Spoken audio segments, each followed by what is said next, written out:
हमारे साथ भानु प्रताप जी हैं, काफ़ी मुखरता से सोशल मीडिया पे अपनी बातों को उठाते रहे हैं। भानु प्रताप जी, पहला सवाल, आखिर मोदी सरकार की खामोशी का राज क्या है जहां पे इतना बड़ा खूनी खेल हो गया? मोदी सरकार ही करा रही है इस खूनी खेल को, और क्या राज हो सकता? आपने अभी कहा, आप बात बता रहे थे कि पहले भी इस तरह की कोई भी जो घटना हुई है, सरकारों ने तुरंत रेस्पॉन्स किया, तुरंत एक्शन लिया और शांति व्यवस्था कायम की, कंट्रोल किया, सिचुएशन को कंट्रोल किया।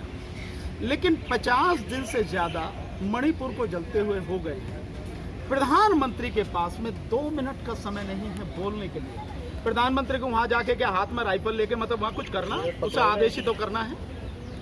वहां पे 65,000 पैरामिलिट्री फोर्सेस पड़ी हुई है और दोनों समुदायों के बीच, आखिर ये दोनों भारतीय हैं, हमारे ही भाई बहन हैं, हमारे ही वो बच्चे हैं। इन दोनों के बीच इतनी कड़वाहट जो पैदा हुई, उसको खत्म करने की पहली जिम्मेदारी किसकी? सरकार की। और अभी आपने कहा कि सड़कों पर उतर जाते, मैं तो कह रहा हूं सड़कों पर भी नहीं उतरते। अगर वहां राष्ट्रपति शासन लगाना होता, उनका बैठा हुआ नहीं है, जो गवर्नर वहां पे बैठा हुआ है वही रिपोर्ट भेज देता कि इसमें राष्ट्रपति शासन लगाया जा। लेकिन वहां पर गवर्नर भी है, खुद बीजेपी की सरकार है, इससे ज्यादा और क्या बात होगी?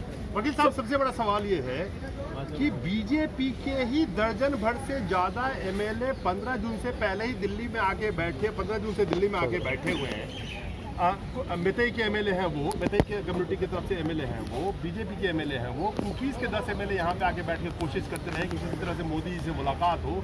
मोदी जी अमेरिका निकल जाते हैं। जब वो बीजेपी के एमएलए से मुलाकात नहीं हो पा रही है तो आम जनता उनसे क्या मिल सकता है? नहीं, तो वो उनका कोई मतलब उससे नहीं है कि बीजेपी के एमएलए हैं या क्या है।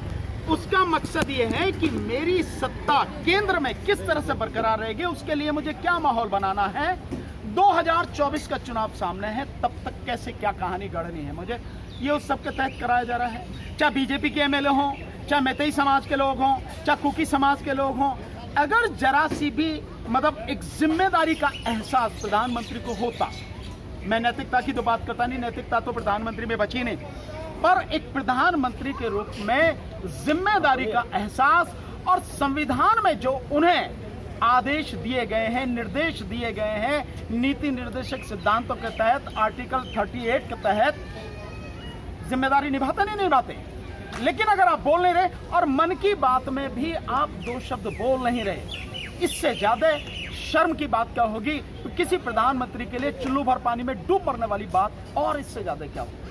आपको याद होगा बीजेपी के एक रविशंकर प्रसाद है, उन्होंने क्या कहा था यूक्रेन के युद्ध के टाइम में कि उन्होंने 3 घंटे के लिए युद्ध रुकवा दिया बच्चों को बाहर निकालने के लिए। कहा था ना उन्होंने। बिल्कुल। अपने देश में आग लगी पड़ी है, वहाँ पे 50 दिन से ज्यादा हो गए, वहाँ के गृह युद्ध के तरह एक सिचुएशन है, उसको बंद कराने में मोदी जी फेल कैसे हो गए? देखिए, वो कहीं आप कराने नहीं, ये तो इनका प्रचार है, इनका प्रचार तंत्र है जो लोगों को मूर्ख बनाने में लगा हुआ है लगातार, कि विदेशों में मोदी जी का इतना डंका बज रहा है, ये बज रहा है कुछ नहीं। अभी आप देख रहे हैं कि यूएस में किस तरह से बेइज्जती हो रही है लगातार। मैं समझता हूं किसी भी प्रधानमंत्री की इतनी बेइज्जती अमेरिका या दुनिया के किसी भी देश में नहीं होगी जितनी अभी इन 4 दिनों में मोदी की हुई है लगातार। लेकिन उसे भी कह रहे हैं कि भाई मोदी की प्रशंसा हो रही है। एक सवाल, पहले 9 साल में एक प्रेस कॉन्फ्रेंस, उसमें भी एक सवाल की इजाजत और उसका भी जवाब नहीं दिया गया। ये स्थिति जो आपके सामने है, तो कहना कुछ है, करना कुछ है, और प्रचार माध्यम के लिए गोदी मीडिया इनके बिल्कुल तलवे चाट रहा है, इनके कदमों में बिछा पड़ा है। वो जैसे चाहे उसके माध्यम से प्रचार कराते हैं। कहाँ यूक्रेन युद्ध रुक रहा है और कहाँ कौन सी चीजें हो रही हैं। यूक्रेन की तो बात छोड़िए, मैं कह रहा हूँ कि पहले जाके यार मणिपुर इसी को रोक लो। यूक्रेन तो बड़ा देश है, मणिपुर की आबादी वो तो तुम्हारा ही हिस्सा है ना। और तुम चुनाव से पहले वहां कहते थे कि मणिपुर में जो दिल्ली है, दिल्ली की सरकार है, वो जिस तरह से इसको इग्नोर करती रही थी, चुनाव में जीतने के बाद अब तुम्हारी सरकार बन गई, बीजेपी की सरकार है वहां, कि मैं दिल्ली को लाकर यहां बिठा दूंगा, यही शब्द है ना। तो अब दिल्ली कहां गई? भाड़ में। कहां है मोदी अब? आपने एक सवाल की जो बात करी है, जो यूएस में उनसे सवाल पूछा गया और वॉल स्ट्रीट जर्नल की तरफ से वो सवाल पूछा गया था। भारत के इतिहास में कहते हैं पहली बार विदेशों के धरती पे किसी प्रधानमंत्री से ये सवाल पूछा गया, जो रिलीजियस माइनॉरिटी के डिस्क्रिमिनेशन वाला ये सवाल था, अपने आप में बेहद शर्मनाक सवाल था किसी भी प्रधानमंत्री से ये पूछा जाना। क्या आपको लगता है कि किस तरह से भारत का डंका बज रहा है विदेशों में? डंका नहीं, इससे तो शर्म से सर झुका दिया। देश के प्रधानमंत्री ने भारत की बेइज्जती कराई। हम लोकतंत्र हैं और प्रधानमंत्री कहते हैं लोकतंत्र हमारी रगों में है, हम लोकतंत्र में जीते हैं। अगर ये सब है तो किस तरह से जाति और धर्म के नाम पर तुम हिंसा करवा रहे हो? अगर हम लोकतंत्र हैं तो कोई हमसे ये सवाल पूछे, यही अपने आप में एक बहुत बड़ी बात है, हमारे लिए बेइज्जती की बात है। अगर हम लोकतंत्र हैं तो दुनिया को साफ दिखना चाहिए कि यस, भारत इतना बेहतर और इतना अच्छा लोकतंत्र है कि वहां पर मानवाधिकारों का सम्मान होता है, वहां पर प्रेस को पूरी स्वतंत्रता है, वहां पर जाति और धर्म के नाम पर दंगे नहीं होते। हर कोई जानना, पूरी दुनिया जान रही है कि सरेआम मोदी झूठ बोल रहा है। यहाँ पे सांप्रदायिक दंगे मुसलमानों के खिलाफ किस किस तरह की बात नहीं हो, चाहे सीए एनआरसी हो, चाहे मॉब लिंचिंग हो, और चाहे कितने भी आगे की सारी चीजें रही हों, मुसलमानों के खिलाफ एक एक करके हुआ। अब ईसाइयों के खिलाफ मणिपुर में 250 से ज्यादा चर्च फूंक दिए गए हैं, 50,000 से ज्यादा लोग जो है शरणार्थी कैंपों में हैं, वहां पे हजारों की संख्या में घर जला दिए गए। उसको मतलब जरा भी समय नहीं है उसके लिए। तो प्रचार है, चाहे वो रविशंकर प्रसाद करे या कोई करे, उनका मीडिया है, उसके माध्यम से प्रचार करते हैं और झूठ को सच बताने की कोशिश करते हैं, लेकिन सच कहीं कुछ और। एक क्वेश्चन लीक से हट करके 23 तारीख को की जो मीटिंग विपक्षियों की हुई है और जहां पे पुरजोर कोशिश है कि उन विपक्षियों की जो एकता है उसको तोड़ने के लिए ईडी, सीबीआई हो, इनकम टैक्स का इस्तेमाल वो करते रहे। क्या लगता है आपको कि विपक्षियों की जो ये एकता है, कहीं ना कहीं उनको ये समझ में आ गया या आ जाना चाहिए कि 2024 में अगर मोदी सरकार दोबारा आ जाती है, यानी मोदी जी दोबारा आते हैं, तो ये विपक्षी राजनीति करने लायक भी नहीं बच जाएंगे शायद? देश ही नहीं बचेगा। देश में आजादी पूरी तरह से खत्म कर दी जाएगी, देश में सिविल वार होगी अगर मोदी 2024 में जीत के आ गया। भाई नई संसद की स्थापना की है, उसमें जो राजतंत्र है उसके दंड को तुम स्थापित कर रहे हो, तो लोकतंत्र के सीने में शूल गाड़ रहे हो आप। इससे ज्यादा और क्या होगा? पूरा विपक्ष बायकॉट कर रहा है। आपने संसद काहे से बनती है? संसद बनती है राष्ट्रपति से, उपराष्ट्रपति से, संसद बनती है सांसदों से, विपक्ष से, पक्ष से।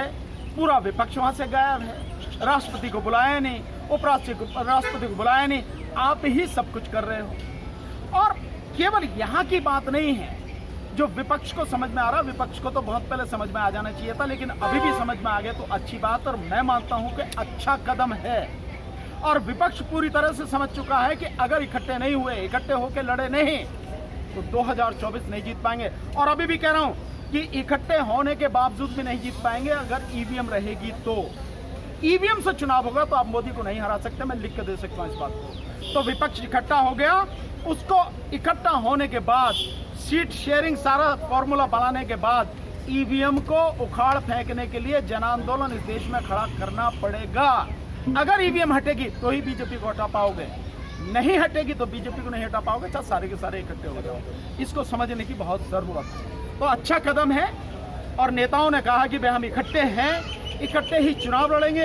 और सबसे बड़ी एक बात जो मैं मानता हूं कि नीतीश जी ने जो बुलाया, उन्होंने कहा कि सारे इस मीटिंग में जो नेता है, जो हेड है, वो लोग आए, अपना प्रतिनिधि नहीं भेजे, तो हेड गए, चाहे माननीय राहुल गांधी जी हों, चाहे लालू प्रसाद यादव जी हों, चाहे मल्लिकार्जुन खड़गे साहब हों, उधर से ममता जी हों, स्टालिन हों, अखिलेश जी हों, सभी लोग हेड ही गए, हेमंत सोरेन जी हों, सारे हेड को तो इसलिए बुलाया गया था ताकि वो इमीडिएट डिसीजन ले सके। निश्चित रूप से, इसलिए मतलब आप देखिए कि सबने इस बात की गंभीरता को, इसके महत्व को समझते हुए उसमें शिरकत की है।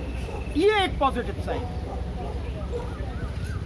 लोग कहते हैं कि विपक्ष एक हो रहा है। देखो मोदी जी ने किस तरह से देश चलाया है कि विपक्ष उनको अब हरा नहीं पा रहा है। एक विपक्ष तो सारे दूल्हे यूज करते हैं, दूल्हे और बाराती एक हो रहे हैं। लेकिन जो मोदी जी चुनाव लड़ते हैं, पहला गोदी मीडिया, दूसरा ईडी, तीसरा सीबीआई, चौथा इनकम टैक्स, पांचवा इलेक्शन कमीशन, यानी कि चुनाव लड़ने छठा ईवीएम, छठा ईवीएम, और सातवीं और जो गुंडागर्दी करते हैं कि कहीं भी जीतना हो तो जो कलेक्टर और एसपी होता है उनके माध्यम से विपक्ष के जीते हुए कैंडिडेट को जबरदस्ती हरा देना और बीजेपी के हारे हुए कैंडिडेट को डिक्लेयर करा देना जीता हुआ। ये गुंडागर्दी है इसके माध्यम से। इसके अलावा भी कई सारे फैक्टर्स हैं जो जनता की नजरों से ओपेक है, यानी कि छुपा हुआ है। यानी कि सारे तंत्र को ही चुनाव जीतने में जब लगा दिया है तो डेमोक्रेसी बची कहाँ? डेमोक्रेसी का मतलब था फ्री एंड फेयर इलेक्शन, जहाँ पे सबको बराबर का फील्ड मिले।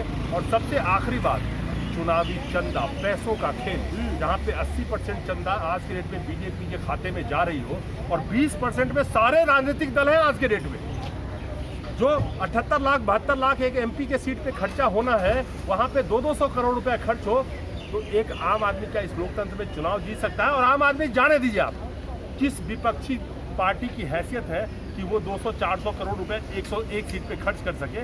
यहाँ तो विपक्षी को कोई चंदा दे दे तो उसका नाम निकलवा के बेशक उसी इलेक्ट्रल बॉन्ड से बीजेपी को दे, उसका नाम आपको नहीं पता चलेगा, हमें पता नहीं चलेगा, लेकिन वही इलेक्ट्रल बॉन्ड अगर विपक्षी पार्टी को दे दे सब पता लग जाता है कि किसने चंदा दिया है, और फिर उसकी खटिया खड़ी कर देते हैं कि तुमने विपक्षी को चंदा दिया। एक और कह रहा हूँ, इस सब के बावजूद भी, इतनी गुंडागर्दी, इतनी बेईमानी के बावजूद भी एक बार अगर मोदी में हिम्मत है, मोदी की अगर औकात है, मोदी को लोग इतना पसंद करते हैं, एक बार बैलेट पेपर से चुनाव करा ले बिल्कुल ईमानदारी से। अगर मोदी को और बीजेपी को अपनी औकात ना पता लग जाए तो बता देना 40 सीटें नहीं मिलेंगी लोकसभा में, 40 सीटें। बहुत बड़ी बात कही है वकील साहब ने। और जिस तरह से